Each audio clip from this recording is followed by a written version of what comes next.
Good afternoon. Thank you everyone for being here. I would like to thank Luís Fernandes for inviting me to moderate this conversation with Sofia Miguel and João. This was a wonderful opportunity to be engaged with your work and to get to know better your insights and the work you are developing in your fields, philosophy and artistic creation. And I feel that this is going to be a great pleasure to be speaking with you about your perspectives, insights and thoughts about human and artificial intelligence and its interconnections with the artistic field and contemporary thought. So I will introduce you. I have my script here.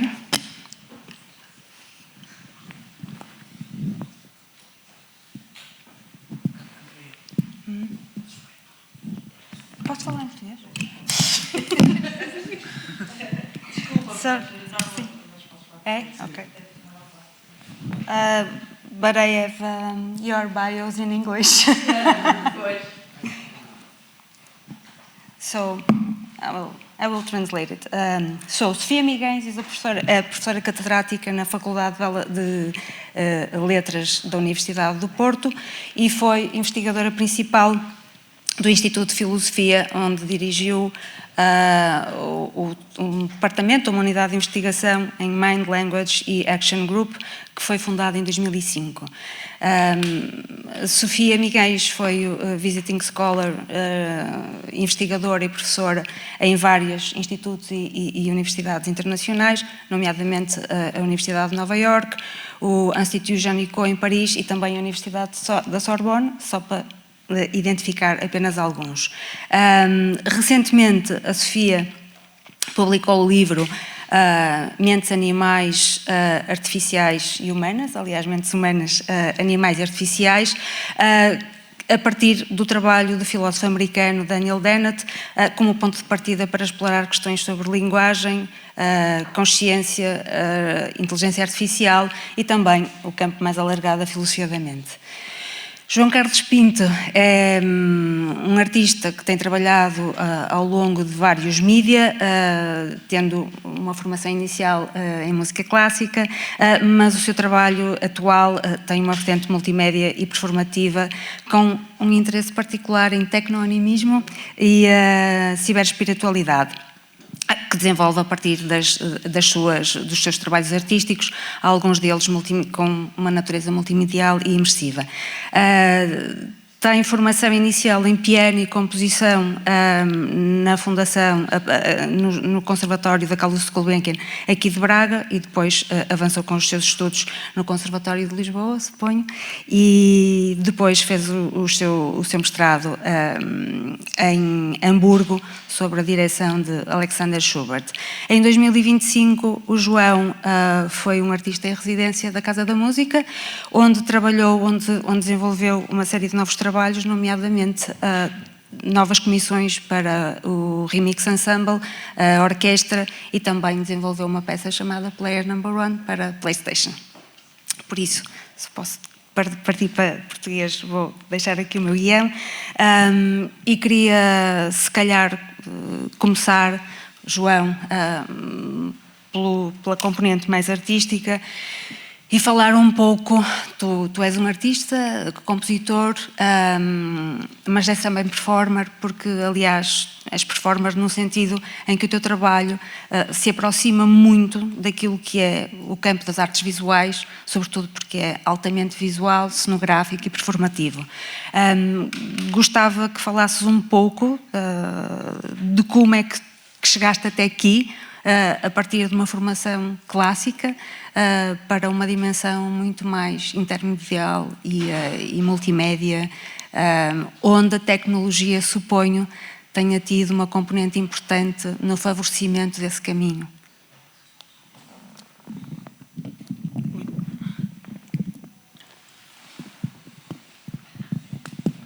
Olá a todos, primeiro.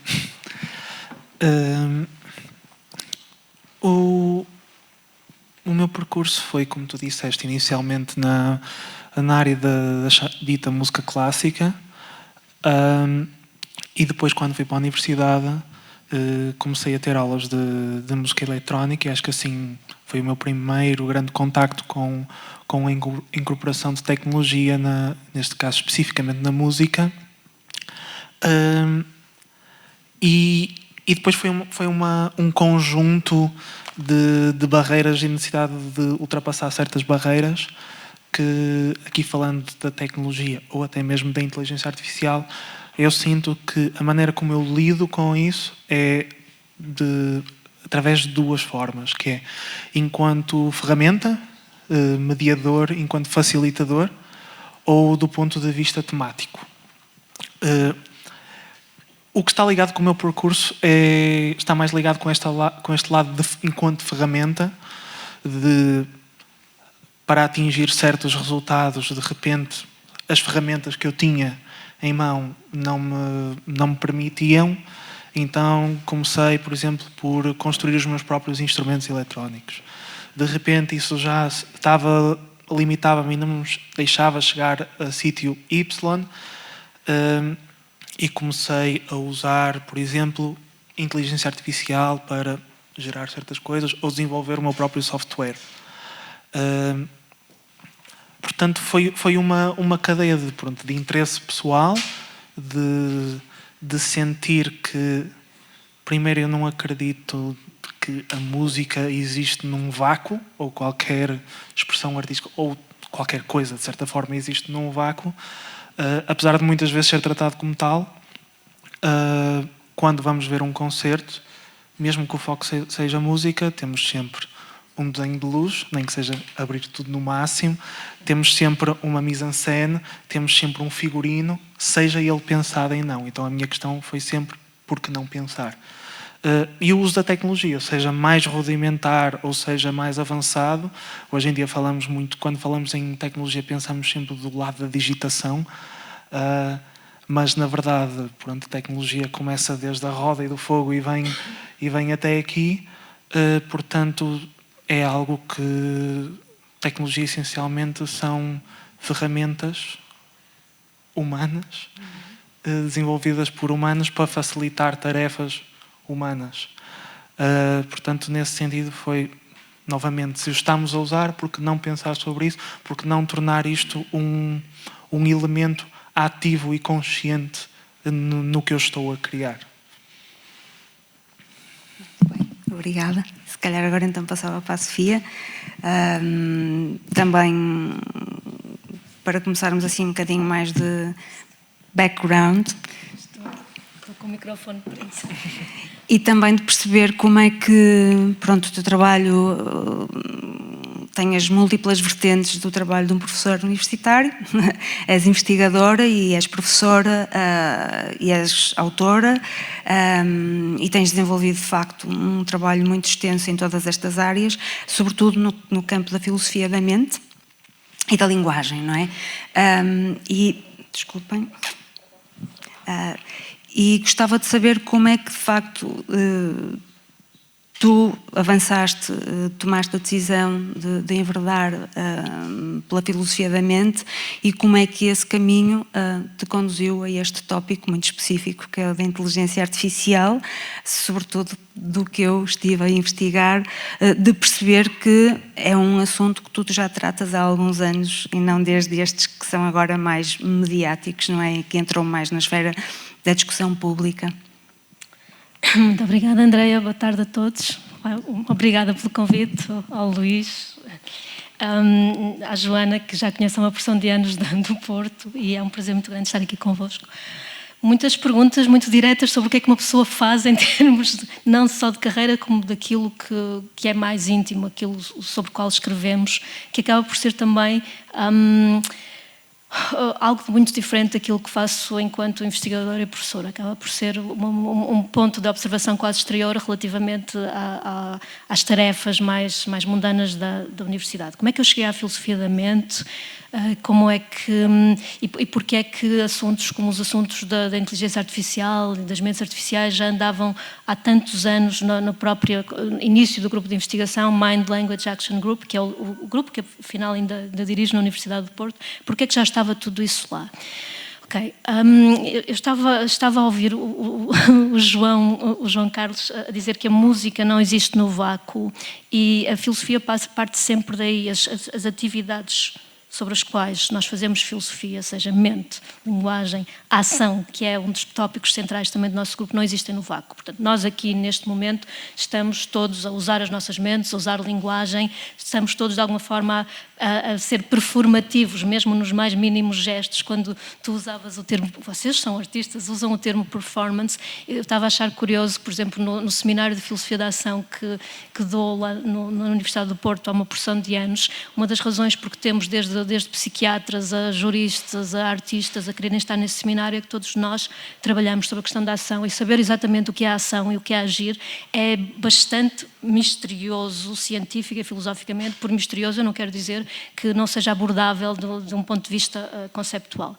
Porque é que há tanto tempo nós trabalhávamos sobre a inteligência artificial e isso teve a ver com o autor americano ao qual também este livro, passado 20 anos, relativamente à minha tese de doutoramento, ainda é dedicado. O Daniel Dennett, que é um filósofo da mente que morreu há muito pouco tempo, há 2 anos, e ainda disse muitas coisas interessantes que podem ver no YouTube acerca dos perigos políticos da inteligência artificial, mas que foi desde os anos 60, em que ele foi estudante, jovem americano, estudante em Oxford, foi de Harvard para Oxford trabalhar sobre questões de mente e cognição e fica muito impressionado por os ingleses gostarem tão pouco de ciência quando faziam filosofia. E ele sempre procurou ser um filósofo da cognição, da neurociência, da inteligência artificial. Por isso, uma coisa quase historicamente interessante quando olhamos para o Dennett hoje é pensar que ele, a partir desde o General Problem Solver até robôs do MIT há algumas décadas atrás até aos estados atuais das LLMs, o Dennett fez quase uma história filosófica dos percursos da inteligência artificial e fez sempre a pergunta: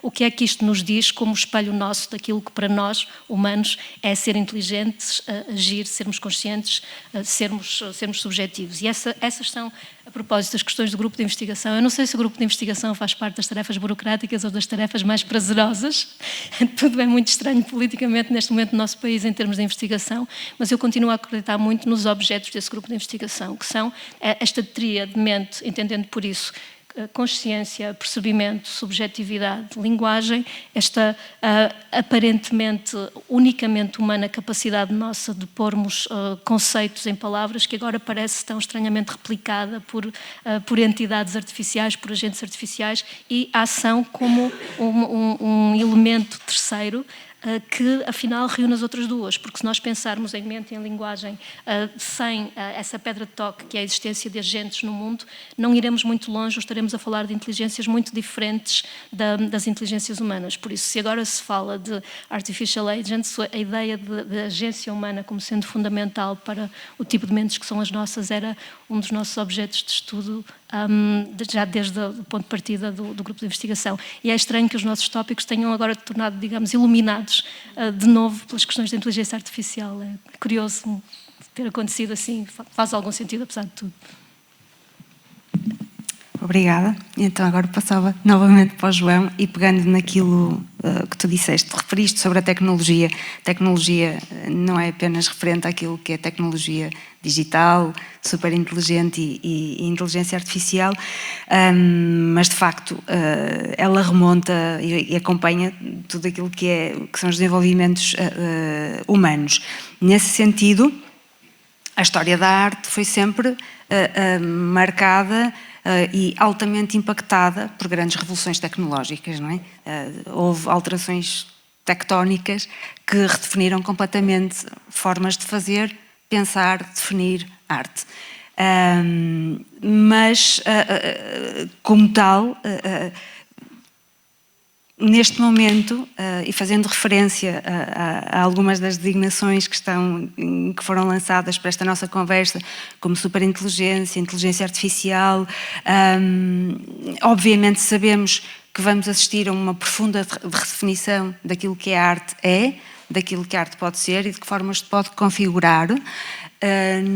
E gostava de saber o que é que tu consideras sobre isto, sobretudo pensando que isto pode ser um pouco um pau de dois bicos, não é? Se calhar estamos numa altura que ainda é muito inicial desta fase e existe uma espécie de uma certa uniformidade estética que nós vemos em muitas obras que estão associadas à arte generativa e à arte produzida com inteligência artificial e até arte pós-internet, todas estas designações que começam a surgir, mas vislumbras algumas das possibilidades imensas que se podem apresentar a um artista, sobretudo falando do teu ponto de vista? Em jeito meio de hot take, eu vou começar por discordar de uma coisa que tu disseste, em que dizes que vamos observar uma mudança nisto que é a arte. Eu não consigo concordar com essa afirmação, porque, ou seja, uma reestruturação, novos modelos, novas formas de expressão, novas ferramentas, novas formas também de receber arte, sim, acho que sim. Mas a direção, mas o que é a arte e o que é a faz mover de um sítio para o outro, não consigo concordar com isso. Dando um bocado agora exemplos dos dois lados. Por um lado, lembro de uma vez ter uma conversa com o Richard Barrett, que é professor no Conservatório de Amsterdão, e dele me estar a argumentar que Beethoven é contemporâneo. E esta ideia que é da contemporaneidade e da atualidade. E ele defendia esta ideia que eu achei muito engraçado, que as obras, pensando numa sinfonia de Beethoven, a maneira como ele desenhou aquela sinfonia para ser tocada por uma orquestra, para ser ouvida em fenómeno acústico,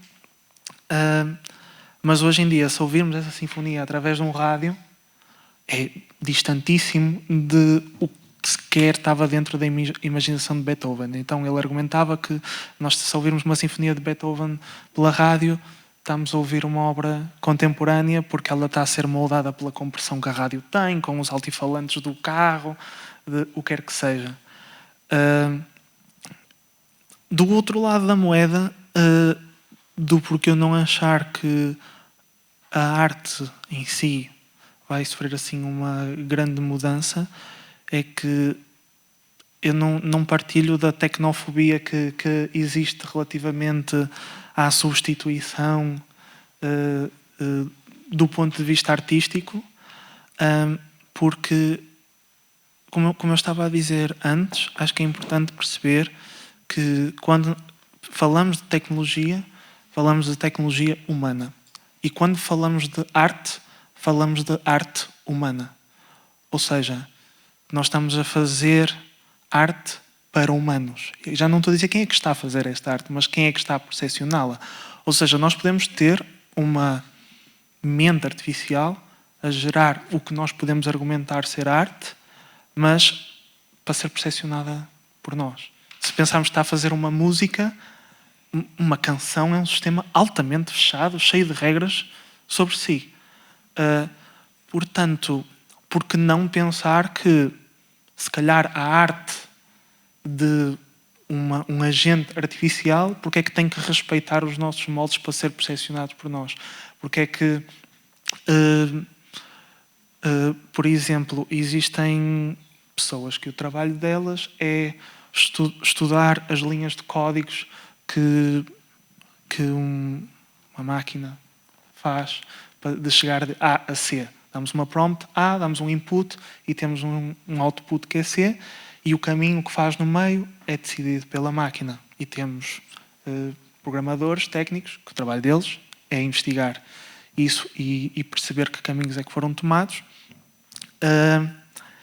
E há pessoas que argumentam, eu agora falo do lado de... Tenho uma pessoa muito próxima de mim que é especialista em machine learning e é data scientist. Ele é uma das pessoas que gosta de pensar sobre isto, em que fala de... Às vezes encontram, por exemplo, linhas de código que são altamente desnecessárias para chegar de ponto A a ponto C, e então informam este agente artificial que isso é desnecessário. E numa segunda iteração repete a mesma linha. Numa terceira iteração repete a mesma linha. Agora podemos argumentar que é falta de otimização, que é um bug. podemos também argumentar que é um ornamento, que é um gesto, que é algo performativo, como a Sofia estava a dizer, que podemos argumentar que pode ser arte. De porque é que a arte destes agentes não opera num sistema que não é percepcionado por nós. Isso faz muito mais sentido, porque lá está, quando nós falamos de arte, estamos a falar sempre de uma perspectiva muito nossa.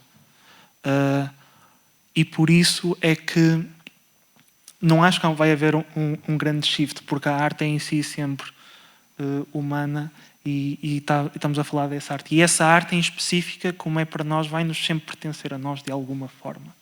É um bocadinho assim que eu vejo as coisas, não em jeito de verdade do mundo, mas é um bocadinho a minha perspectiva.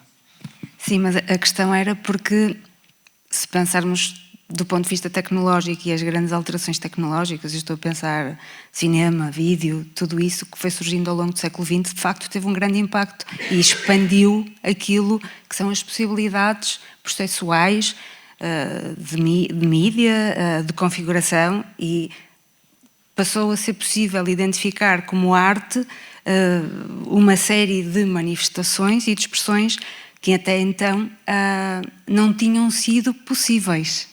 E era nesse sentido que é a minha questão. Por enquanto, e estou a pensar que há muitos artistas, até alguns artistas que falam sobre isto, sobre de existir um grande desejo, não é? E vontade e impulso de experimentar tecnologicamente e perceber que novas possibilidades, que abertura de campo é que pode surgir e vir da utilização destas tecnologias, não é? Sobretudo uma enorme desmaterialização. Estou a pensar em imensas possibilidades. Sim, acho que é isso. Acho que em termos de assistência, em termos de ferramentas, se pensarmos, por exemplo, no cinema, como estavas a referir, é uma forma de arte bastante recente, que é possível através da tecnologia. Assim como a música também é. O desenho de instrumentos em si é tecnologia, como estavas a falar, de, por exemplo, quando o Berlioz introduz o trombone pela primeira vez numa orquestra, foi altamente revolucionário e foi visto como uma coisa quase blasfémia, e o trombone como sendo uma ferramenta tecnológica também para conseguir atingir X som, X timbre, e novamente, ou seja, estas tecnologias vão permitir atingir X resultados com X contornos. E pronto, acho que é inevitável o andar. Em termos de possibilidades, tenho muita dificuldade em dar-te uma lista de possibilidades. Mas que se possam imaginar, não é? Eu tenho dificuldade em imaginar, porque eu gosto de acreditar que não vai ser nada daquilo que eu consigo imaginar. Porque a partir do momento que, lá está, eu ouço especialistas a dizer que estamos à beira de uma revolução 500 vezes maior do que a revolução industrial, eu não consigo imaginar. Não consigo imaginar até humanamente o que é relacionar-me com um mundo que, sei lá, todas as semanas faz uma descoberta ao nível de um prémio Nobel. Não sei. Claro. Eu próprio, enquanto pessoa, que depois está relacionada em como é que eu vou ser enquanto artista, sim, que, pronto, para mim é importante, lá está, a maneira como eu me relaciono com o que eu produzo, porque é muito íntimo, querendo ou não querendo, o meu trabalho, por acaso, não é uma reflexão do meu cotidiano ou da minha vida ou da minha agenda, mas está sempre informado por isso, naturalmente, como está informado pela história, e está informado pelo que me rodeia. Por isso eu não sei mesmo, ou seja, dentro do que é a complexidade da mente em relação com estes todos novos inputs, com esta nova reestruturação que vai ter que ser preciso feita mentalmente a nível social. Acho que, na verdade, esta minha não capacidade de imaginar, acho que até é algo que é bonito e que me fascina, de certa forma. Lá está, não tenho nesse sentido, se calhar noutras coisas sim, mas nesse ramo não tenho uma visão tecnofóbica da coisa. Obrigada. E já agora, Sofia, voltando para aquilo que é esta referência que fiz a este teu livro muito recente, em que falas sobre esta diversidade de mentes, não é? E aquilo que nós podemos estudar enquanto mentes, mente humana, mente animal, mente artificial. É uma questão muito genérica, mas o que é que as aproxima, o que é que as distingue, como é que nós falamos de mente humana, mente animal e mente artificial? É uma questão muito genérica, mas muito fundamental e o que aproxima, por exemplo, mentes humanas e animais pode ser simplesmente a ciência, a emoção e a consciência, e aquilo que aproxima mentes como as nossas, mentes artificiais, pode ser uma inteligência e não a ciência e não a emoção.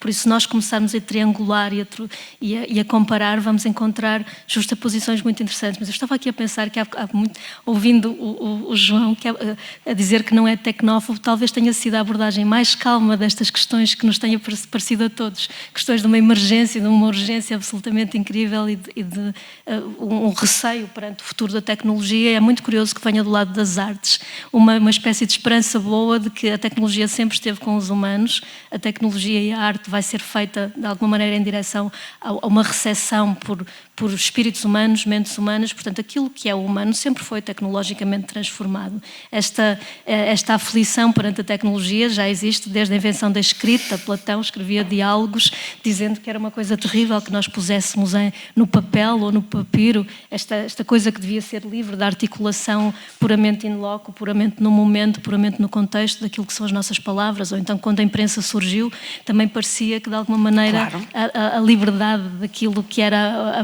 o verdadeiro pensamento e a verdadeira investigação iam desaparecer. Portanto, a ideia é talvez demasiado simples nós tornarmos-nos tecnófobos. E agora, o vosso ênfase tem sido muito sobre materiais e isso permite voltar à tua questão das diferenças entre mentes. Certamente a arte será alguma coisa que distinga uma pura pedra de toque daquilo que são mentes humanas e há muita coisa a dizer acerca de porquê é que a arte, porque é arte. E, sobretudo, quando vocês estavam a discutir o alargamento conceptual dos materiais das artes e passa a haver fotografia, passa a haver cinema, passa a haver artes digitais e, de repente, todos os materiais se alargam e depois tu dizes calmamente, mas apesar de tudo a arte está a ser feita para os humanos e continua a dirigir-se à mesma coisa. A quê? Exatamente, e isso é particularmente interessante para aquilo que eu gostaria de pensar como sendo mentes humanas. O quê? Portanto, não são só as coisas, vamos dizer assim, que nós temos epistemologicamente em comum com outros animais, mas talvez sejam também, por exemplo, os materiais do nosso corpo, os materiais das nossas emoções, das nossas sensações, os materiais das nossas concepções. A arte vai pegar nisso tudo, como a filosofia pega nisso tudo. Eu estou a ouvir-vos a pensar que muito curiosamente a filosofia se comporta como uma arte na forma como vocês estão a descrever a arte.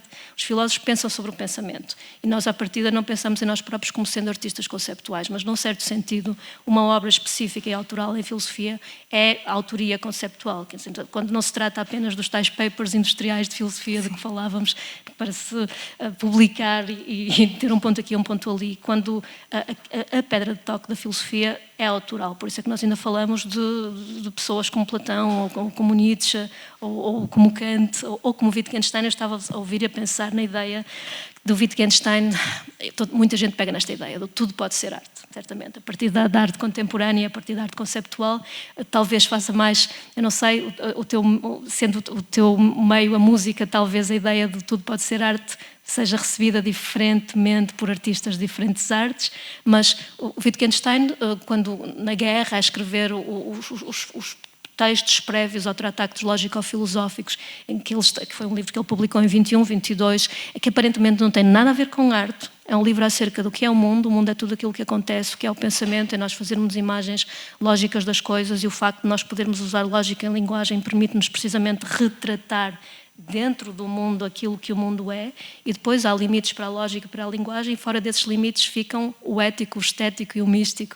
E, portanto, ele, ao lado, nesses cadernos do Staga Bücher do tempo da guerra, escrevia que dizer coisas, como por exemplo este quadro é belo, dizer coisas, fazer enunciações estéticas, é ver o mundo sub spec eternitatis, ver o mundo do ponto de vista da eternidade. E ver o mundo do ponto de vista da eternidade pode ser ver o mundo, qualquer peça do mundo, qualquer material do mundo, podemos ser nós próprios. Isso para voltar ao teu ponto das mentes humanas, parece-me que a arte é definitivamente um traço muito específico das mentes humanas, apesar de toda a replicabilidade em inteligência artificial daquilo que artistas fazem. Não é?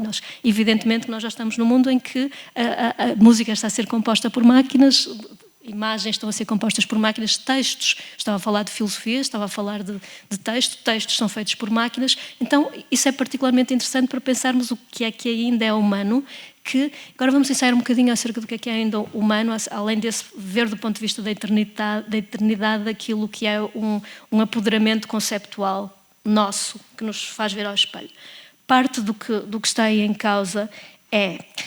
Nós não damos por nós próprios como pensando já. Nós primeiro somos coisas aí, coisas no mundo. Nós não estamos no controle dos nossos corpos, das nossas mentes, do nosso pensamento. Portanto, quando a inteligência artificial nos parece uma espécie de réplica não pensante do nosso entendimento, portanto, nós somos entendedores genuínos. Nós dizemos aquilo que queremos dizer, a nossa linguagem realmente significa, e quando nós vemos alguma coisa, por exemplo, sair do nosso chat GPT, pode ser uma linguagem semelhante à nossa, mas não há entendimento genuíno. Talvez aí a transição que nos falta é nós também não começamos por ser entendedores genuínos. Portanto, nós, em torno dos materiais das nossas mentes, dos materiais da nossa linguagem, dos materiais das nossas artes, vamos aprofundando aquilo que é o nosso entendimento genuíno. E nunca vamos ser, digamos, totalmente senhores de nós próprios do ponto de vista conceptual ou do ponto de vista material. E essa será uma das importâncias muito grandes daquilo que é a arte para o pensamento sobre o pensamento. Agora é um bocadinho instrumentalizador para o lado da filosofia, mas é uma das razões porque a filosofia sempre se interessou e sempre se interessará por artes.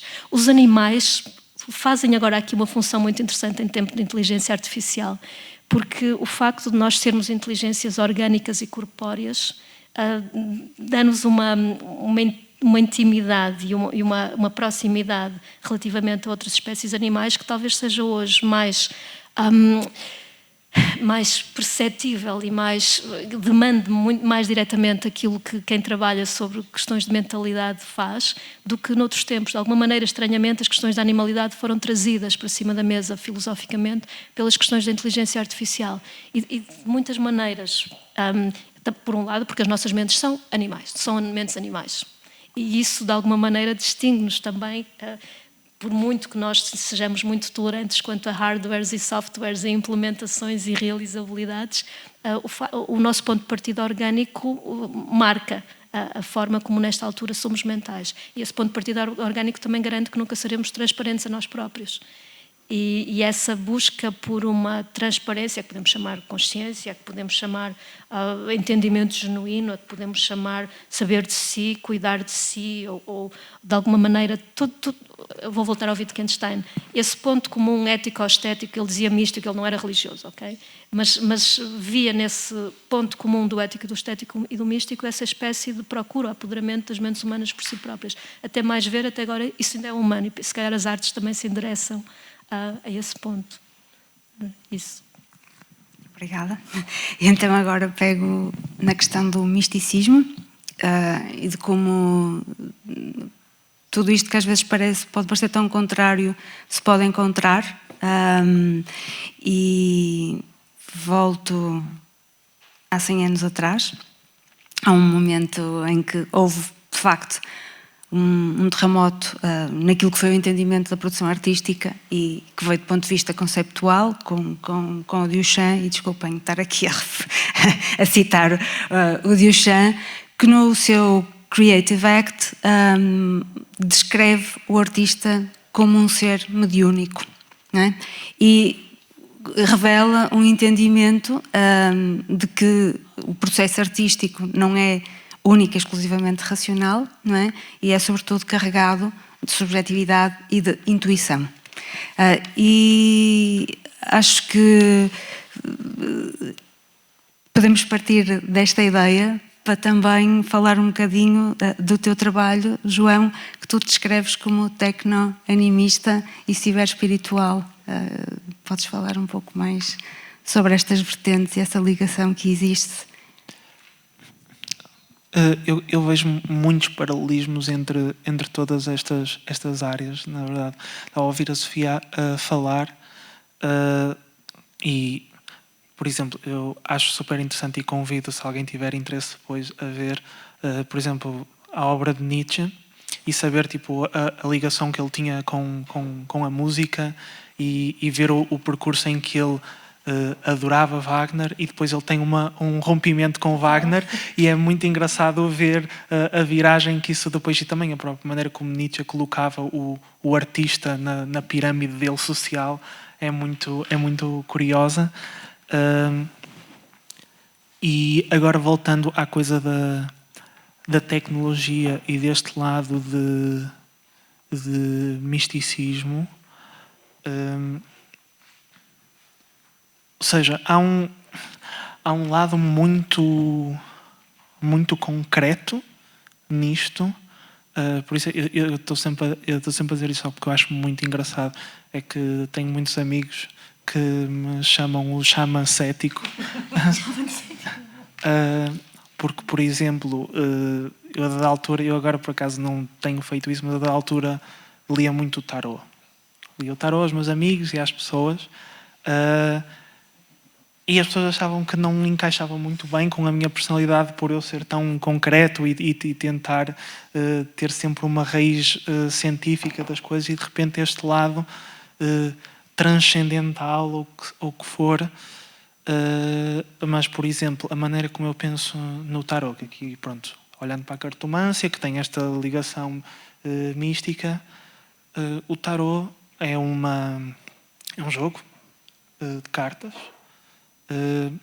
que é um conjunto de desenhos belíssimos, altamente complexos. Depois temos a história do tarot também é muito curiosa, temos muitos tipos de baralhos diferentes e que também, ora uns têm uma relação religiosa da zona de onde surgiu, ora tem uma relação com práticas assim mais antigas, tipo a chamada magia, a alquimia.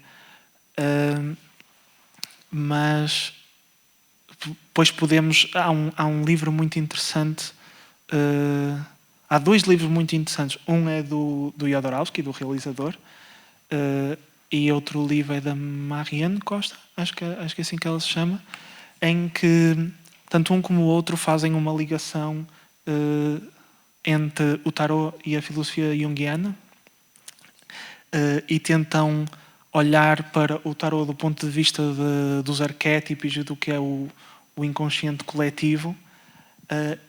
E se pensarmos dessa forma, temos aqui arte, desenhos belíssimos, que são triggers, são inputs, que quando metemos aquilo à frente de uma pessoa, aquilo vai resultar em X sinapses no cérebro, que vão fazer X ligações e que a partir daí vamos construir esta narrativa metafísica, mas é muito concreto, não vem de um sítio divino, vem novamente de nós, daqui dentro. Por isso é que eu dizia sempre que eu não... Pois há aquela coisa de as pessoas que entram num sítio bizarro, como é que tu sabias aquela coisa? Eu não sei absolutamente nada. Eu simplesmente, quem faz a leitura é a própria pessoa e simplesmente um xamã, novamente, é um facilitador também, é um guia, de certa forma, para navegar a própria mente da pessoa, para ir buscar o que já está lá dentro.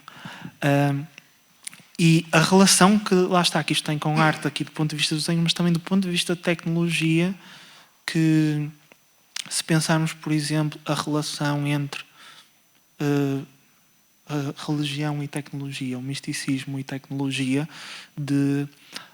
este fenómeno muito curioso que aconteceu na altura da Segunda Guerra, em que os americanos fizeram bases militares em vários sítios, inclusive fizeram bases militares em ilhas da Papua Nova Guiné, e depois quando acabou a guerra eles fizeram as malinhas, foram embora para casa. E depois houve um rapaz, eu acho que ele era arqueólogo e estava a fazer uma investigação que não tinha nada a ver com isto inicialmente, e foi a uma dessas ilhas, e quando chegou lá viu estes habitantes desta ilha com aviões, réplicas de aviões feitas a partir de palha, com protótipos de headphones, a marchar, a fazer continência. E ele ficou maravilhadíssimo. E a investigação dele acabou por ser sobre isso, e há muita documentação sobre isso muito interessante. E daqui surgiu a filosofia do cargo cult, que basicamente, da perspectiva destas pessoas que viviam em fenómeno mais de tribo, e que para eles a ideia de trabalho e de recompensa é: eu trabalho na terra e a terra recompensa-me com alimento, e assim eu sobrevivo. E há uma ligação muito direta.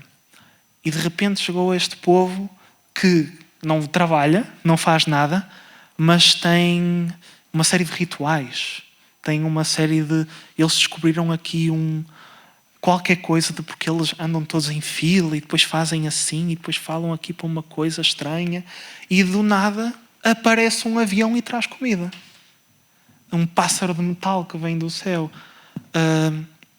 Portanto, esta ligação com o conhecimento ou a falta de conhecimento, com a tecnologia ou com a falta de tecnologia, com o misticismo, não especificamente com a questão da religião, mas toda a ideia de relação com o divino ou com o místico, para mim estes tópicos estão diretamente ligados, até porque toda a ideia de ligação com... Da mesma forma como o ser humano não consegue escapar à arte, que está presente desde sempre, o ser humano também não consegue escapar à religião. Não dá para negar a religião como sendo uma espinha dorsal da sociedade. Não necessariamente a religião do ponto de vista organizado, mas esta ligação com algo que é divino, algo que é místico. Ou mágico. Ou mágico, sim. Que opera nesse universo, é algo que esteve sempre presente da expressão da consciência humana. Portanto, para mim é muito difícil eu escapar tematicamente destas coisas, e por isso são coisas que me interessam tanto. E Sofia, o filósofo, é um ser mediúnico?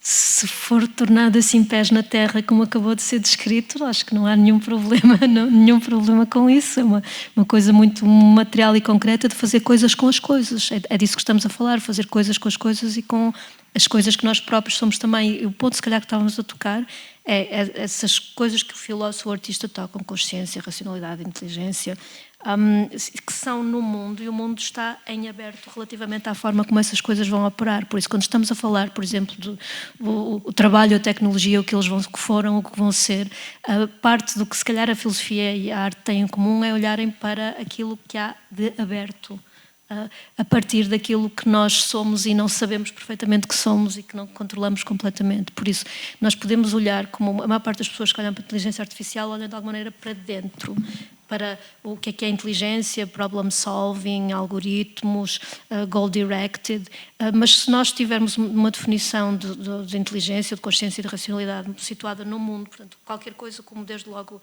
imaginem, uma bactéria que está no mundo já é inteligente no sentido de estar adaptada ao AI, portanto, se nós inserirmos na definição de inteligência ou de mental ou de apercebimento o mundo ele próprio, nós aí já ganhamos essa dimensão de e agora o que é que podemos fazer com estas coisas que fazem coisas, e essa dimensão do futuro e do aberto, que é aquilo que eu acho que a arte e a filosofia vão ter em comum, e portanto que estão interessadas na forma como o humano cria o humano, e o humano não está ainda definitivamente criado, e as questões mediúnicas ou as questões da tecnologia entram também nessa criação. Falaste no Nietzsche, a ideia do Gesamtkunstwerk, a ideia de uma arte, ele estava a falar da ópera e do Wagner, depois gostou dele, depois deixou de gostar dele, mas a ideia de uma arte que reunisse artes, nem era só a ideia de uma arte que pegasse nas pontas das várias artes, mas a ideia de que a tarefa de fazer arte é também a tarefa de sermos alguma coisa, portanto não era só o filósofo artista, mas também a ideia de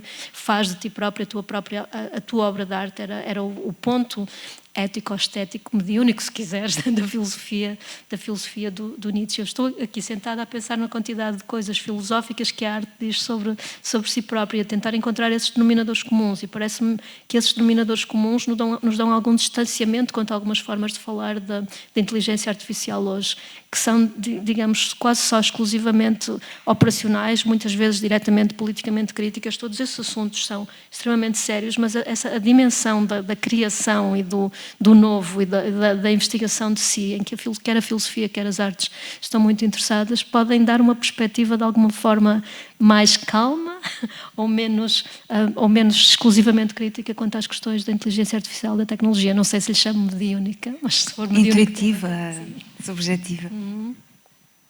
Isso.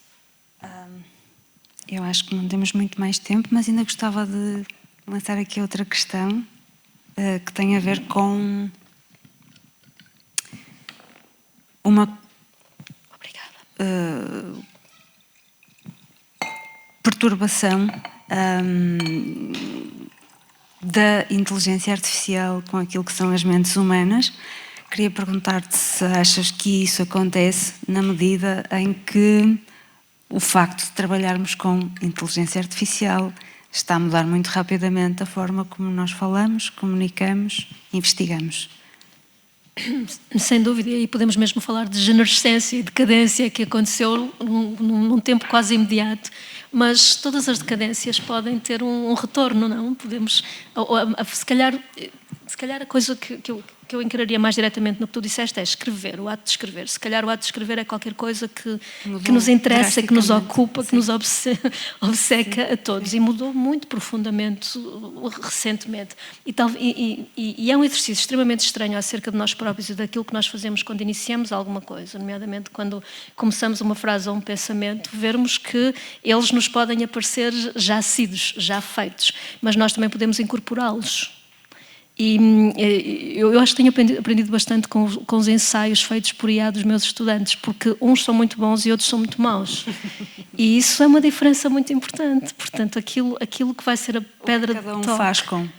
Aquilo que cada um faz com, assim como nós podemos fazer também com os nossos cérebros e com as nossas mentes, podemos fazer também com aquilo que a inteligência artificial nos dá. E as coisas que são artística e filosoficamente boas e coisas que são artística e filosoficamente medíocres vão continuar a existir mesmo nessa condição. Não sei se isto é assustador ou se é esperançoso. Estamos aqui para ver, para aguardar. Assim, o meu avô acha abominável a calculadora. Exatamente, eu tenho pensado muito em calculadoras. Porque ele sabe a tabuada toda e sabe os rios todos de Portugal, mas é útil a calculadora, efetivamente. E tudo aquilo que um estudante de matemática aprendia sobre fórmulas e que sabia resolver à mão e sabia compreender as fórmulas que utilizava e que deixou de precisar de fazer isso já há algum tempo atrás, nesta altura está-nos a acontecer isso com linguagem, contexto e com produção. Portanto, realmente é alguma coisa que já aconteceu. E não deixa de... A essência dessas operações, enquanto operações, sejam matemáticas, sejam lógicas, sejam conceptuais, está lá. Se calhar a nossa noção de que dominamos ou controlamos ou que é uma coisa da nossa consciência ou da nossa autoria é que desaparece. Isso é uma ferida narcísica. Ok, mas nós já estivemos aqui para muitas feridas narcísicas e essa talvez seja realista. Não é? A questão da geração de linguagem é uma questão muito estranha, porque, por exemplo, se pensarmos em grandes linguistas do século XX, o Noam Chomsky, que é conhecido por muitas outras razões também, quando ele diz a palavra geração de linguagem, ele foi extremamente importante na investigação da mente pós-behaviorista, a linguística foi muito importante. Pensa em generatividade no sentido de geração de fórmulas num sistema combinatório de regras e representações. Geração como generatividade. Mas isso não é a única geração que está em causa. Okay? Portanto, isso levou a pensar nas nossas línguas naturais, estarmos a falar português ou mandarim, como uma língua formal muito complicada. Mas essa metáfora talvez não seja a única e a melhor metáfora para aquilo que é a produção de linguagem. As LLMs não funcionam assim. Nesta altura, uma das grandes discussões, e é por isso que os filósofos estão tão interessados em compreender se isto foi uma grande revolução empirista bottom-up daquilo que seria a produção de conceito, a produção de linguagem, porque parece ser isso. E isso é o contrário da generatividade à la Chomsky, que é uma generatividade no sentido de uma produção algorítmica a partir de regras que estão lá in the first place. Portanto, a noção de geração e de criação não é uma noção só. E talvez esse seja um dos desafios que se calhar interessa aos artistas, interessa aos filósofos, interessa aos linguistas, e a própria ideia de criatividade linguística, que nesta altura muitas pessoas que trabalham sobre linguagem e cognição estão a abordá-la de novo, e estão a abordá-la de novo de um ponto de vista evolutivo, de um ponto de vista do desenvolvimento da linguagem e do pensamento, e do ponto de vista do que estamos a fazer agora, criar frases e palavras umas a seguir às outras, e estão a abordá-la de uma forma muito diferente dessa generatividade formal. Parece que estávamos a ir atrás de uma metáfora não muito boa. Não estou a dizer que o Chomsky não é um linguista muito bom, é absolutamente um pensador revolucionário de muitas das coisas que estamos aqui a falar, mas esse aguilhão quanto à ideia do que é criar, gerar, produzir, é desafiador. Não temos a certeza do que estamos a falar. E é problemática de ser quadrado nestas coisas, ou seja, falando, por exemplo, da música, que é o que eu consigo falar melhor, mas acho que é altamente aplicável ao discurso, da maneira como falamos, não só do ponto de vista da escolha de palavras, mas até à invenção de palavras, que eu posso inventar aqui palavras de forma a que vocês vão perceber exatamente aquilo que eu estou a dizer, posso brincar com as entoações, com as pronúncias. Do ponto de vista musical, lá está, vivemos uma era muito da perfeição, de uma era dos presets, em que hoje em dia uma pessoa, é surreal esta coisa de conseguirmos fazer download de packs de acordes online, em que vêm as progressões de acordes pré-feitos, mas, por exemplo, pensar numa coisa histórica como uma orquestra sinfónica, pensar o que é uma secção de cordas. Se nós formos a um programa, formos a um software e metermos 60 violinos a tocar uma nota, vai-nos soar a um violino. E de repente ficamos... Mas porquê é que isto está a acontecer? Porque é a imperfeição que cria esta noção humana e que dá, por exemplo, o que é a dimensão da orquestra. Porque quando nós ouvimos uma orquestra, por muito bons músicos que eles sejam, os 60 violinos vão estar sempre ligeiramente desafinados uns dos outros. Eles nunca vão atacar na nota exatamente, mecanicamente, tipo relógio ao mesmo tempo. E isso é o que criou o som da orquestra. Portanto, na verdade, já tive muitas sessões de estúdio em que vi pessoas a arrastar os quadradinhos para não ser exatamente no tempo, para desafinar um bocadinho, para simular a coisa. Para simular a realidade, senão não parece real, não é? Sim. Portanto, novamente, acho que é uma coisa que se subjuga a um sistema altamente criterioso de regras, vai estar sempre distante do que é habitar o mundo orgânico, porque o mundo orgânico é por natureza altamente cheio de nuances. E agora, se calhar, abríamos a possibilidade de, se alguém quiser participar ou colocar questões.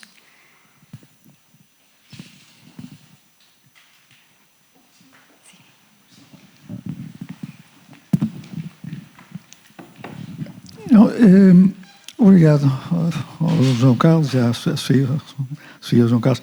Não, a questão, aquilo que ficou patente da vossa conversa é que há, de facto, a possibilidade, a inteligência artificial abre campos de possibilidade. E, portanto, campos de possibilidade que eram até agora desconhecidos. Agora, o problema que eu vejo aqui, e que algumas pessoas têm falado, é o seguinte.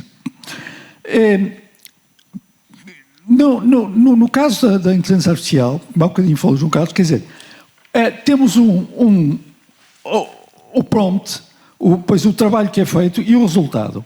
Ora, as possibilidades que são abertas não são participadas por nós. Nós vamos depois recolher possibilidades que são abertas. No caso da escrita, por exemplo, da conceptualização filosófica, também não consigo ver onde é que... A Sofia falou também numa desnecência, numa decadência já se deu. Eu inclino mais para este lado. A inteligência artificial pode, de facto, é uma espécie de um desafio, quer dizer, Se nós nos deslumbrarmos com as possibilidades que ela abre, nós podemos ser capturados por essas possibilidades, porque essas possibilidades não foram da nossa autoria. E, portanto, vamos ser confrontados. Vejam só, por exemplo, o caso da hiperinformação, no caso, por exemplo, da comunicação digital das redes ou da conexão. Com que expectativa é que nós encaramos a comunicação global e permanente em rede? Com uma maior conexão entre nós, com uma maior comunicação. O efeito foi totalmente contrário. Foi fragmentador, foi disruptivo, foi reconvocador do arcaico, foi totalmente destruidor. Não estou a fazer apelo à tecnofobia. Agora, há uma coisa que parece clara. É um desafio para a nossa própria inteligência, precisamente porque abre possibilidades que não foram da nossa autoria. Eu queria colocar esta questão a ambos, portanto, de uma forma assim muito simples, mas também de uma forma que possa ser mais facilmente partilhada por nós. Portanto, essas possibilidades que são abertas não são da nossa autoria. E, portanto, é preciso ver como é que vamos lidar com isso. E sempre tendo em conta o efeito paradoxal. Eu, pessoalmente, só mais uma nota. Eu discordo muito que nós tenhamos aqui... Há uma coisa que o João Carlos disse que para mim, não me forma muito sentido, não digo isto, não estou a dizer com uma certa incisividade, mas não é de uma forma agressiva, que é isto. Como se a inteligência artificial fosse uma técnica, fosse o prolongamento da técnica, fosse apenas mais um passo. Ora, a inteligência artificial não é isso. Ela marca uma ruptura. Nós sabemos que, portanto, estamos aqui perante uma coisa diferente. Gostaria de ouvir a vossa opinião sobre isso. Não é uma evolução tecnológica, não é só isso. Obrigado desde já a ambos.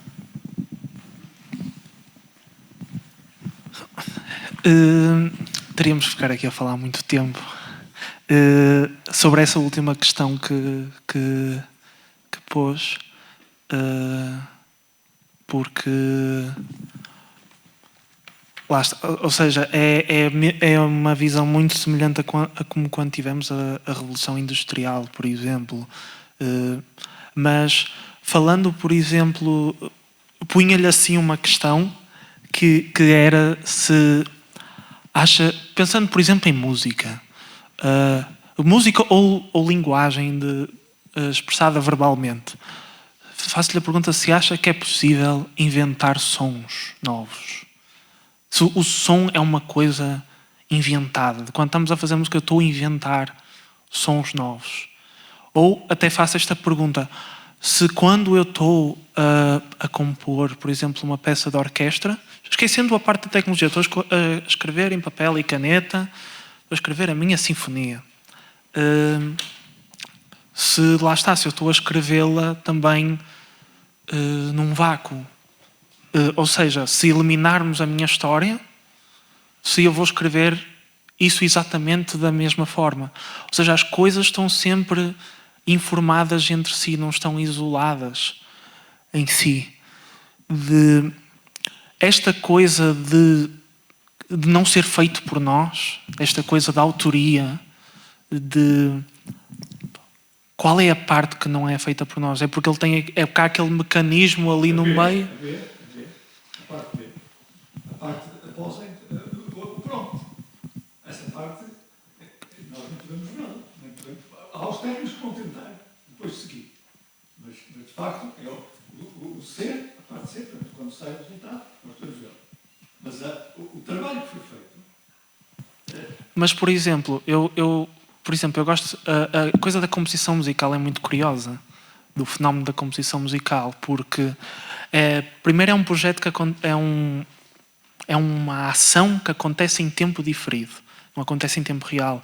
Ou seja, eu estou em minha casa e eu estou a escrever símbolos numa partitura que é altamente abstrata, semelham-se mais a hieróglifos do que à nossa linguagem escrita.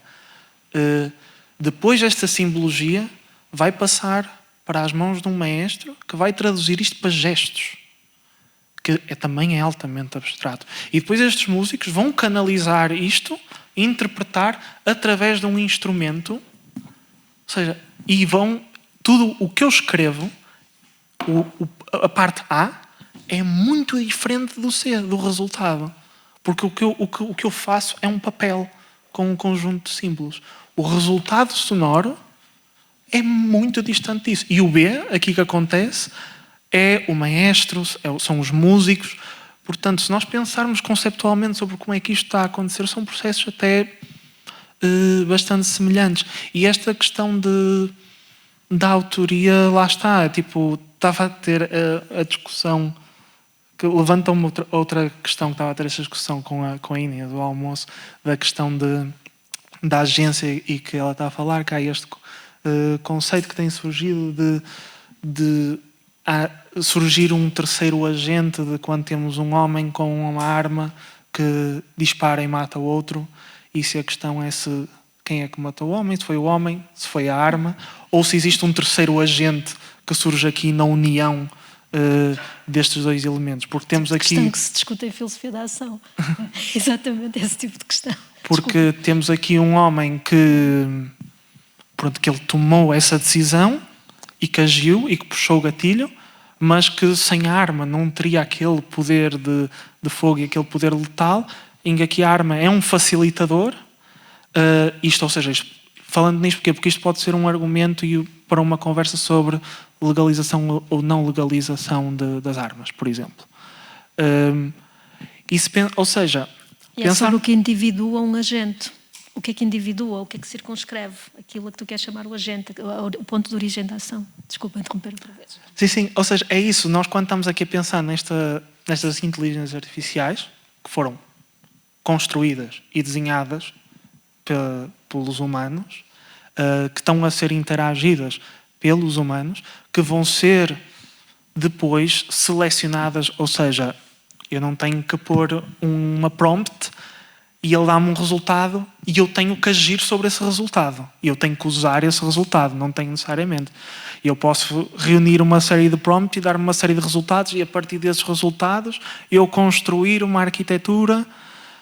Ou seja, há aqui uma interação de diferentes agentes, portanto, e novamente o que eu estou a ver aqui é algo que me parece que sempre esteve presente, que agora tem formas diferentes. E atenção, não discordo, eu sei que fui aqui muito...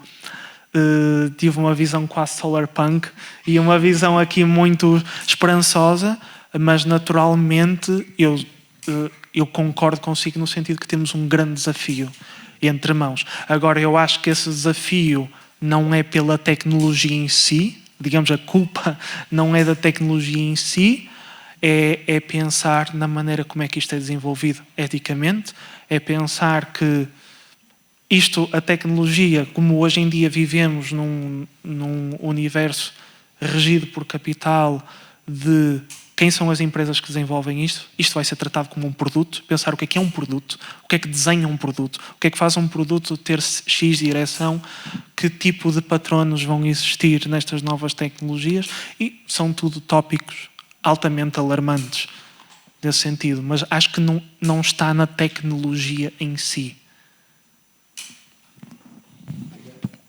Posso dizer alguma coisa à tua pergunta? Obrigada.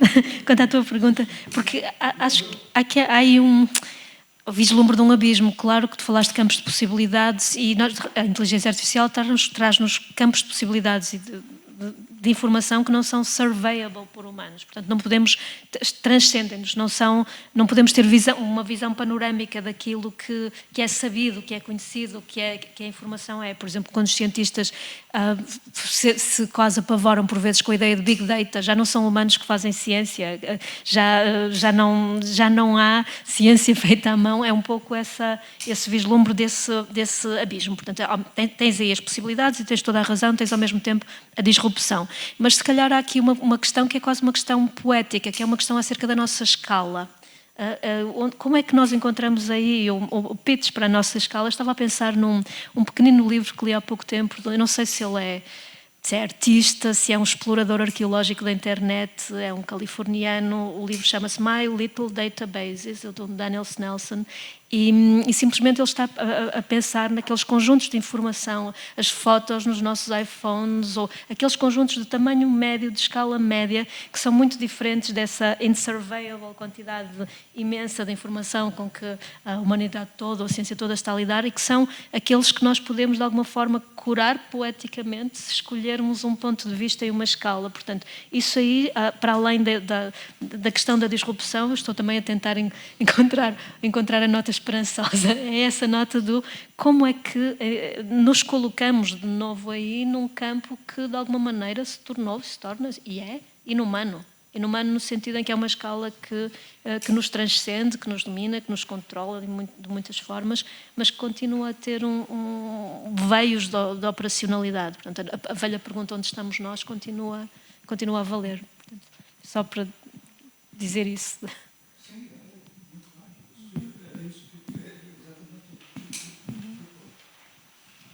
Não, só uma questão.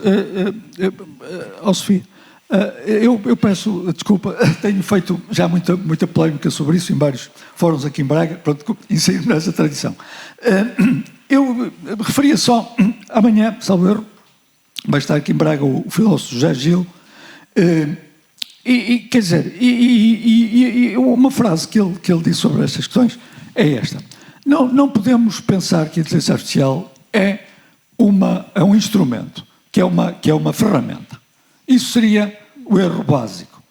Portanto, eu procurei ouvir, amanhã terei muito gosto de ver se tenho a oportunidade de ouvir o filósofo Fernando Gil, mas dá a impressão que na maior parte das vezes nós estamos a tratar como uma ferramenta que exige especiais cautelas, como o João Carlos disse, de ética. Ora bem, pronto, é simplesmente a questão de encarar, de ver o que é que se pode dizer, o que é que nós podemos dizer a nós próprios, como disse a Sofia, quando sabemos que estamos perante algo que não é propriamente apenas uma ferramenta. Mas pronto, agora e só ouvindo amanhã o filósofo Fernando Gil, isto fica aqui também já pronto para quem estiver interessado, um convite assim, feito um bocado às três pancadas. Mas pronto, mas esta ideia básica só. Sim, portanto, mas eu por exemplo, eu fazer-lhe uma pergunta: o que é que o senhor acha de uma espingarda? É claramente um instrumento, uma ferramenta. Mas que é altamente perigoso também. Sim. Mas com poder letal. Sim, sem dúvida. E que também reconfigura, também tem o poder de reconfigurar o mundo, as guerras, etc. Portanto, tudo isso tem que ver com muito bem. Agora, pronto, veremos se de facto... Eu pertenço, pronto, já agora tenho que dizer, sou tecnofóbico, tenho que confessar, sou tecnofóbico e de facto penso que os resultados já são quase 2 décadas em que lidamos com a tecnologia que é sobretudo informacional. Ela não é mecânica só, ela não é instrumental, ela não lida com realidades físicas só. Neste sentido, é com informação, processa informação. Portanto, os resultados não foram bons. Já são 2 décadas. Foram maus a todos os níveis, excetuando alguns nichos. Eu penso que está na altura de uma outra... Isto não é uma crítica aos presentes, aos jogadores presentes. É uma crítica ao modo como se vem tratando, penso com alguma ligeireza, a inteligência artificial. Eu sou professor de ensino secundário, e no ensino secundário o que eu vejo quer dizer, está a ser um desastre. Agora, pronto, vamos ver o que é que se vai seguir. Pronto, não é assim propriamente uma desculpa só estar aqui, não é uma questão, é só para partilhar isto convosco. Obrigado. Então, se calhar terminávamos por aqui. Quero mais uma questão e depois então terminávamos. Boa tarde, obrigado.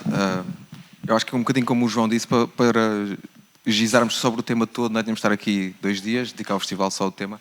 Eu acho que aqui um bocadinho o que eu senti que fazia falta, e depois remato com essas 2 questões que eu acho que poderiam fazer falta, uma para cada um, é que quando nós falamos neste tema, não é? Quando nós falamos da ideia de artificializar, eu acho que, e como vocês começaram por dizer, nada disto existe no vácuo. E, portanto, o processo de artificialização também não é um processo neutro, não é? Nós podemos escolher, enquanto sociedade, enquanto humanidade, o que é que artificializamos ou não, não é? Um caso extremo, a pena de morte é uma forma de artificializar uma coisa, não é? E nós, democraticamente, enquanto nas sociedades, discutimos até percebermos que há coisas que nós queremos artificializar e que não queremos artificializar. Mas para fazermos esta discussão nós temos que saber o que é que está em jogo. E eu aqui vou pegar um pouco nesta referência que fazia, da ideia de que a inteligência artificial não é uma ferramenta, e em jeito de hot take eu vou concordar também. Porque a inteligência artificial em si não é uma ferramenta, é um conjunto de ferramentas muito diversas. E, por exemplo, a inteligência artificial que inventa coisas dignas de um prémio Nobel, Demis Hassabis, o DeepMind, é muito diferente da inteligência artificial que nós utilizamos no ChatGPT. Aliás, palavras do próprio Demis Hassabis, ele nunca teria lançado o ChatGPT se dependesse dele, porque a inteligência artificial, para ser utilizada para fazer coisas úteis, não devia estar na mão das pessoas que só fazem coisas inúteis, não é? E é isso que aconteceu. A inteligência artificial, mesmo aquilo que provocou discussões como nós temos aqui hoje, foi esta publicitação, esta popularização da inteligência artificial, porque eu já escrevo sobre o tema e já tinha escrito um ensaio de algum fulgor sobre isso, também antes do ChatGPT e tudo mais. Portanto, eu acho que a verdadeira discussão não pode cair sobre os essencialismos do que é arte ou do que é filosofia, mas precisamente sobre a transformação da arte e da filosofia em tudo o resto, que não é o essencial, não é? Porque, claro que um artista e uma filósofa, para vocês, conceptualmente, a coisa está preservada. Mas o que eu acho que é aqui interessante de nós pensarmos é para toda a gente que está à volta, não é? Não é? Quando nós escolhemos fazer esta artificialização, e esta artificialização, de uma forma simplificada, liga-se muito com temas que nós discutimos todos os dias. Por exemplo, não podemos falar da artificialização da agência da inteligência artificial sem falar da crise ecológica. Por exemplo, não podemos falar da própria questão da natureza dos modelos sem questionarmos o tamanho das empresas. Porque aquilo que nós sabemos hoje em dia é que, sem aquela quantidade de capital, não existia esta tecnologia que nós conhecemos. Esta é uma tecnologia que implica muita concentração de capital, implica uma grande densidade de capital. Não existia se não existisse os bilhões e bilhões e bilhões. Eu acho que essa é que é a grande transformação e a grande discussão que nós temos que ter, não é? E já no passado foi tido, por exemplo, na era da reprodutibilidade técnica, não é? Que abriu espaço, por exemplo, aos regimes fascistas e tudo mais, porque havia um controle sobre os meios de produção do imaginário das pessoas. E eu acho que esse é que é o que nós temos que trazer mais para aqui para a conversa, é o quanto isto está a cooptar o imaginário das pessoas. E eu acho que isso é que eu gostava de vos ouvir, que é perceber de um lado um artista como é que isto entra na lógica, não é? Porque nós estamos a ter estamos a criar uma sociedade que quase quer criar arte à sua medida, não é? Arte personalizada. As pessoas querem um quadro para pôr num sítio, não estão à procura que o artista partilhe a sua visão sobre uma coisa, criam ali com o prompt, elas criam arte à sua medida, e para a filosofia é o mesmo, não é? A filosofia tem esta coisa de atrito, de incómodo, não é? E há toda esta lógica que nós estamos a criar, não é? Da aproximação da tecnologia às nossas caras, enquanto o que está realmente a acontecer é no outro lado do mundo, uma coisa que nós não vemos. E eu acho que estas linhas, porque se artificializa, é que são muito interessantes. Eu queria perceber, por exemplo, eu gosto muito do que o João disse agora no final, que tem a ver com esta coisa, esta discussão, não é a tecnologia em si. Eu não sou tecnofóbico, eu até pago o cloud e essas coisas todas, e eu uso na minha vida IA toda a hora, faço tudo com IA, eu escrevo, sou mais ou menos jornalista, faço transcrições, faço tudo. Mas eu acho que há pequenas nuances que nós temos que perceber que são fundamentais nós discutirmos agora. Eu dou-vos um exemplo patético só para vermos. Por exemplo, existe um modelo de IA, isto para percebermos que às vezes só dizer não é licença. Existe um modelo de IA chamado Whisper, que é um modelo open source da OpenAI, o que significa que toda a gente pode ver o código e toda a gente pode analisar e escrutinar, e a gente pode dizer assim, se este modelo é open source, então é ético e não vai ter problema e não sei o quê. Esse modelo tem um meta-prompt para ele próprio, que sempre que a transcrição é polémica, ele apaga. Então, se eu estiver a transcrever, por exemplo, a entrevista que fiz aqui ao Yves Citon, sempre que nós falámos sobre o Elon Musk ou outras coisas quaisquer, aquilo desapareceu da entrevista. E isto, para mim, neste contexto, eu sou uma pessoa que conhece o modelo, eu não vou depender desta tecnologia e simplesmente chegar lá e dar aquilo, eu ouço o áudiozinho todo e às vezes até faço mais esta transcrição no Whisper para perceber o que é que ele me vai dar. Só que nós temos que pensar qual é o custo para a sociedade de estarmos a libertar estas tecnologias.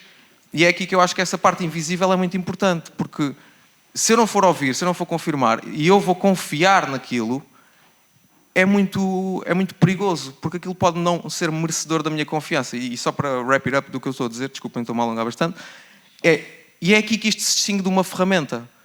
Porque, como diz a Timnit Gebru, não é, no seu trabalho, um engenheiro, quando faz uma ferramenta, ele mede a optimização da ferramenta pela capacidade de cumprir uma tarefa e de não descumprir outras todas, não é?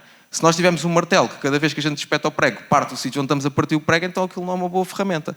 E o problema da IA é este, é que nós, enquanto sociedade, não tivemos a oportunidade de discutir qual é que é o problema que esta tecnologia está a resolver. E então, em vez de ser temos um problema e vamos à procura de uma solução, não é? Nós temos uma solução e ainda estamos à procura de qual é que é o problema. E eu gostava de vos ouvir a pensar um bocadinho sobre como é que nós podemos, e eu percebi isso dos vossos raciocínios, há essa lógica de, ou seja, nós temos que disputar o que é que as pessoas entendem por isto, mas como é que nós podemos fazê-lo, não é? Como é que nós podemos, por exemplo, do ponto de vista da música, voltar a aproximar as pessoas e não que as pessoas não queiram, em vez de ser espectadores, não é? Há uma pessoa que dizia toda a gente quer ser escritor e ninguém quer ser leitor, não é? E eu acho que pode acontecer um bocadinho isto. E como é que, do ponto de vista da música, podemos voltar a colocar as pessoas no lugar de ouvir e fruir da música e do conhecimento mesmo, e não criar uma sociedade de pessoas viciadas em coisas instantâneas e que obtêm, carregando ali em 2 ou 3 coisas. Eu acho que esse desafio era interessante e eu gostava de ouvir um bocadinho sobre essa dimensão. Nós não conseguimos responder num minuto, pois não, só podemos dizer que sim, que sim, que sim.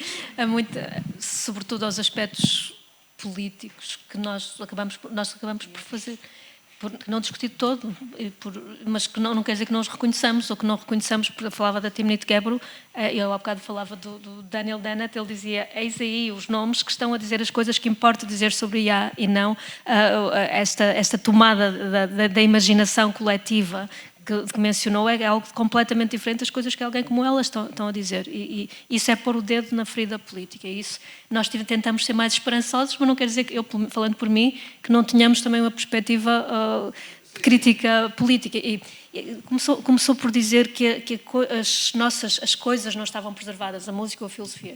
Provavelmente nós começamos do contrário, as nossas coisas estão ameaçadas, não é? Aparentemente aquilo que nós fazíamos ou fazemos começaram por estar tremendamente ameaçados, portanto daí o tom talvez de recuperação e também a ideia de que não há nada de natural na distinção natural-artificial. Isso, há um famoso pequeno livro do Herbert Simon nos anos 60, The Sciences of the Artificial, e que começa por dizer que a primeira ciência do artificial é a psicologia, no sentido de interfaces que estabelecem aquilo que é um take representacional ou mental sobre o mundo. Portanto, enquanto psicológicos, somos também artificiais. Ou então pense na forma como a ideia de artificial funciona como contra a natura, quando, por exemplo, estamos a falar em termos éticos. Portanto, não há nada que não seja estipulativo e que não tenha uma agenda totalmente não neutra em cada divisão natural-artificial que nós estamos a fazer, porque tudo o que estamos a chamar artificial em termos de tecnologia faz parte deste mundo, deste mesmo mundo em que nós como naturais e orgânicos estamos também, portanto temos que estipular divisões e aí esses cortes são políticos, são éticos e são muitos deles muito perigosos.